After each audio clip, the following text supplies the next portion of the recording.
반갑습니다. 호주 변호사 박창민입니다. 오늘은 제가 이런 이야기를 한번 해보고 싶습니다. 제목 자체가 호주 이민성 장관의 말을 곧이곧대로 믿어서는 안 되는 이유. 여기서 이제 장관이 개인적으로 하는 이야기들, 믿을 수 없다, 신뢰도가 없다, 이런 내용이 아니고요. 언론을 통해서 비추어지는 그런 보도 내용, 또는 심지어 minister.homeaffairs.gov.au라고 하는 공식 홈페이지를 통해서 나오고 있는 그런 공보처를 통해서 나오고 있는 내용들조차도 사실상 100% 문자 그대로 해석해서는 안 된다라는 이야기를 하고 싶었던 겁니다. 그리고 그 예제들을 몇 가지 이미지들을 통해서도 이렇게 보여드리려고 할 터인데, 그럼 도대체 누굴 믿으란 말이냐? 박창민 변호사는 호주 이민성 장관의 안티냐? 그렇지 않습니다. 그렇지 않고 정책이 일단 발표가 되고 났으면 제대로 된 임플리멘테이션이라고 하죠. 입안이나 입법이 똑바로 되어서 그 전달하고자 했던 메시지나 아니면 시장이나 사회가 요구하고 있는 그런 내용들이 좀 똑바로 반영이 빨리빨리 됐으면 좋겠다라고 하는 그런 바람이 담겨 있는 것이고, 반대로 그런 뉴스들을 주의 깊게 보시게 될 많은 분들은 발표된 내용이 있다 손치더라도 그게 실제로 법의 형태로 이게 제정이 되는지 변경이 되는지, 그래서 내가 언제 그 베네핏을 볼 수 있는지, 또는 그런 좀 암울하게 바뀌게 될 내용들이 예고가 되었다면 어떻게 피해를 최소화할 수 있는지를 제때 정확하게 확인하셔야 된다. 이게 오늘 영상의 핵심이 될 겁니다. 자, 여기서 스탑하고 뒤에 있는 거 안 들으면 안 되고요. 뒤에 있는 내용들을 끝까지 보셔야 여러분들이 원하시는 내용들을 증거를 담아서 좀 이해하시게 될 겁니다. 도대체 어떤 내용들이 이민성 장관들이 현재 알렉스 호크뿐만이 아니라 전임이 되었던 앨런 터치, 그 전에 데이빗 콜맨, 계속 거쳐가면 피터 더튼까지도 계속 나오겠죠. 심지어 현재 프라임 미니스터 되는 스콧 모리슨도 과거에 이민성 장관이었던 거 알고 계십니까? 자, 이런 여러 유명 인사들이 거쳐가는 정부 요직의 어떤 성공 가도를 달릴 수 있는 가장 중심이 될 수 있는 이민성 장관 자리에서 이 발언들이 얼마나 큰 효과와 파장을 가지는지에 대해서 한번 알아보도록 하시죠. 자, 2020년 3월 COVID-19 팬데믹 자체가 막 터져서 전 세계가 코로나 바이러스에 대해서 이 뭐지? 움찔 하고 국경을 닫나 마나? 닫아둘 순 없고 누구는 열어주고 누구는 받아주고 이런 내용들이 막 입안이 되고 할 때 앨런 터치 당시 액팅 미니스터는 이런 이야기를 했었습니다. 코로나 사태 때문에 457 TSS 비자를 가지고 있는 사람들이 본의 아니게 일자리를 잃거나 해서 돌아가게 되었을 경우에 나중에라도 다시 재고용이 된다거나 아니면 다른 고용주를 이렇게 구해서라도 다시 일을 이어갈 수 있고 그런 기술로 호주에 기여를 할 수 있게 된 경우에 과거에 일했던 기간들을 인정해주고 활용해줄 수 있는 방법을 찾도록 하겠다라고 이야기를 분명히 했었습니다. 그리고 제가 이쪽 통해서 과거에 특집 영상을 하나 만들었던 것도 기억하시는 분들은 기억하실 겁니다. 말은 그렇게 했지만 실제로 적용이 되는 Regulation 5.19라고 해서 457이나 TSS에서 ENS 트랜지션을 해가게 될 분들이 어떤 사람들만 구제가 되고 있는지에 대해서 이야기를 한 적이 있죠. 근데 그 두 가지 내용이 다르단 말이에요. 3월에 발표했던 내용과 그리고 작년 언제였죠? 작년 하반기에 실제 발표된 이 구제책 자체가, 이것만 보더라도 언론을 통해서 발표한 내용 자체가 실제 입법화되고 제정되는 과정 중에서 큰 변화가 있었다라는 걸 눈치채실 겁니다. 자, 하지만 이번부터는 조금 빠르게 가보도록 할게요. 많은 분들이 지금 초미의 관심사로 지금 보고 계신 부분 중에 하나가 뭐냐면 가족 비자, 패밀리 비자 관련돼서 지금 진행하고 있는 분들이 오프쇼어 비자를 신청했지만 호주 안에 있고 지금 코로나 사태 때문에 굳이 비자 승인 받으려고 외국으로 나가기가 곤란한 사람들의 경우에 작년 11월 30일인가요? 네. 앨런 터치 장관이 이민성 장관 대행 자리를 이렇게 물러나기 전, 그리고 데이비드 콜맨 뒤에 숨어있던 원래 이민성 장관이 장관 자리를 알렉스 호크에게 내려놓기 전 마지막 시점의 미디어 뉴스 중에 하나입니다.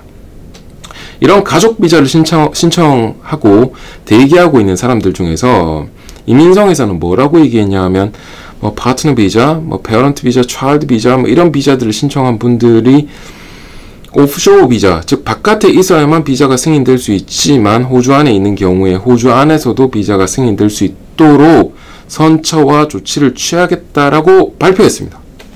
네.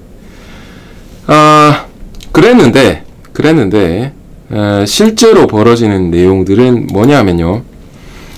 화면에 제가 보여드릴 텐데, 잠시만요. 저도 화면을 좀 띄우고요. 네. 지금 이민성 장관이 말 한마디 했다고 바로 적용이 되는 건 아니죠. 결국에는 뭐 regulation이라고 하는 행정령 자체가 바뀌거나 아니면 때에 따라서는 act라고 하는 법 자체가 바뀌거나 가장 쉬운 건, 손쉬운 건 PAM이라고 하는 정책집을 바꾸는 거라고 볼 수 있는데 방금 이야기했던 이런 내용들은 사실 act를 뜯어 고쳐야 됩니다. 법 자체를. 그러려면 결국에는 법을 뜯어 고치는 개정 작업이기 때문에 국회에서 상하원이 통과가 돼야 된다는 이야기예요. 11월 30일에 발표한 내용은 화면을 보시면 실제로 국회에 상정이 됐습니다. 2020년 11월 30일에. 근데 이름 볼까요? 그 개정안의 이름이 뭐냐면 Migration Amendment Common Sense Partner Visa Bill 2020입니다. 그러니까 상식선에서 파트너 비자와 관련된 이민법 개정을 하기 위한 개정안이에요. 안에 불과합니다. 통과가 안 됐으니까.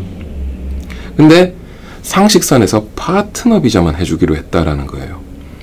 실제 앨런 터치 장관이 이야기한 비자들은 파트너 비자, 프로스펙티브 매리지 비자, 차일드 비자, 어덥션 비자, 디펜던트 차일드 비자네요. 페어런트 비자는 요때는 이야기를 안 했네요. 자, 그랬는데 실제 법 개정은 파트너 비자, 즉 309 비자만 바꾸는 걸로 지금 개정안이 들어가 있습니다. 그나마도 작년 11월 30일 이래로 지금 변화가 없어요. 변화가 없고, 게다가 2021년 새해가 시작하고 나서 호주 국회가 이제 회기를 시작한 것은 2월 1일부터입니다. 2월 1일부터 4일까지 이제 첫 번째 세션을 했고요. 그 다음에 두 번째 세션이 다음 주 2월 15일부터 18일까지 나흘 동안 상하원이 이렇게 같이 만나서 이야기를 하는데, 첫 번째 2월 첫 주에 있었던 회의 기간 내에서는 방금 이야기했던 커먼센스 파트너 비자 빌은 건드리지도 않았다라는 이야기죠. 지금 이것만 보고 목 빼면서 기다리고 있는 분들이 굉장히 많은데, 저만 하더라도 309 비자를, 그러니까 브리징 비자 통해서 B 받고 한국에 나가서 309 오프쇼어 비자를 신청하고 다시 들어와서 호주에 대기하고 계시다가 이 희소식에 굉장히 기대 많이 하고 계신 클라이언트들이 계시거든요.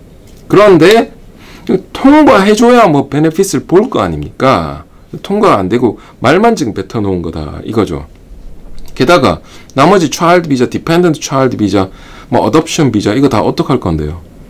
해주자라고 11월 30일에 말만 했는데 실제 법 개정을 위한 개정안에는 이런 비자들은 다 빠져 있다라는 거죠. 자, 이래도 장관이 11월 30일에 말한 내용 자체만을 가지고 이렇게 될 거야 라고 마냥 기다리시기만 하셔야 되겠습니까?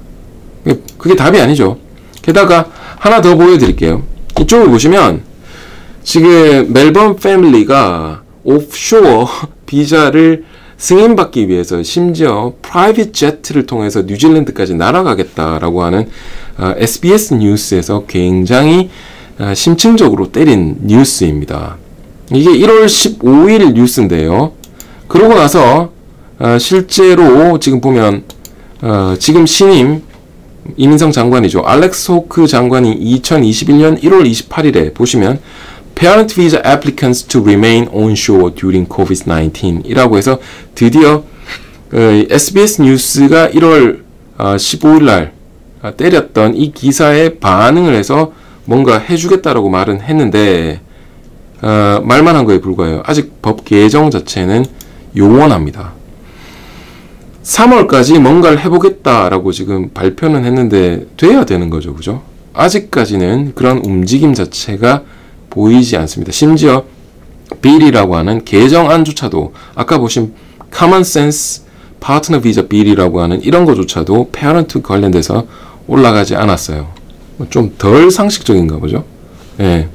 근데 아까 말씀드린 그 멜번 패밀리의 경우에는 지금 계속해서 화면을 보여드리겠지만 이 기사가 사실 처음 나온 게 뭐 1월 15일이었나? 그게 아니었던 것 같은데 제가 보여드릴게요. 예. 작년 2020년 12월 12일에 이미 기사가 나왔었습니다. 그러니까 SBS 뉴스라고 하는 이 언론단체에서 사실 계속해서 탐사 보도를 해오고 있었어요. 한두 번이 아니고 제가 본 뉴스만 해도 적어도 3번 이상 똑같은 패밀리입니다. 예, 이 패밀리가 리우 패밀리라고 하는 이 패밀리 이야기를 계속해서 이야기해요. Contributing Parent, 즉 기여금을 내는 부모 초청 비자를 신청하기 위해서 10만 불 가까이 이미 돈을 냈는데 비자 승인을 받기 위해서는 나가야 되고 나가는 항공편 자체가 지금 여의치 않고 또 갔다가 돌아오는데 뭐 여러 가지 쿼런틴 이슈라든지 이런 것들 때문에 뉴질랜드 가는 게 가장 마땅할 터인데 비행기도 없고 하기 때문에 프라이빗 제트로 나가야 되는 게 이게 가당키나 하냐라고 하는 탐사 보도가 계속해서 나간 거죠. 그래서 아까 말씀드린 대로 1월 28일 날 알렉스 호크 장관이 페어런트 비자의 경우에 오프쇼어 비자라 할지라도 코비드-19 팬데믹 기간 중에는 호주 내에서 승인될 수 있도록 법 개정을 해보겠다. 언제까지? 3월까지. 자, 이게 이미 28일에 이야기했으면 그 이후로 지금 열흘이 훨씬 넘었습니다. 그리고 그 사이에 이미 국회에 회기가 시작도 됐었죠. 근데 개정안 자체는 안 올라갔어요. 2월 15일 다음 주에 올라올지 안 올라올지는 한번 보시는 걸로 하죠. 그 다음 많은 분들이 지금 궁금해하고 계신 부분 한번 이야기해 볼게요. 491, 494 비자를 받으면 여러 가지 혜택이 있을 것이다. 뭐 기대 많이 하신 분들 계시지 않습니까? 네, 근데 작년 3월 1회로 잡키퍼 이런 것들 뜨기 시작하면서 사실 491, 494 리즈널 그러니까 지방지역 비자 소지자에 대한 혜택 이야기는 그냥 싹 들어가 버렸죠. 보여드릴게요. 실제로 이 내용은 2019년 10월 17일에 이 개정안 자체가 올라온 겁니다. New Skilled Regional Visas Consequential Amendments라고 해서 2019년 10월에 이미 올라온 건데 하원에서는 지금 통과가 됐고요. 하원에서는. 근데 상원에서 2019년 10월 17일 이래로 아무것도 안 하고 있어요. 상원이 통과돼주고 상원이 통과시킨 내용과 똑같은 내용으로 하원이 결의를 해야지 사실 빌이 통과가 되고 그 다음 프로클레이션이라고 해서 로열 어센트 뭐 이런 내용들이 있어야 법으로 인정을 받게 됩니다. 물론 491 비자를 받으신 분들은 메디케어 혜택은 받죠. 메디케어 혜택은 이 비자랑 관계가 없었기 때문이에요. 이 법과 관련이 없었기 때문입니다.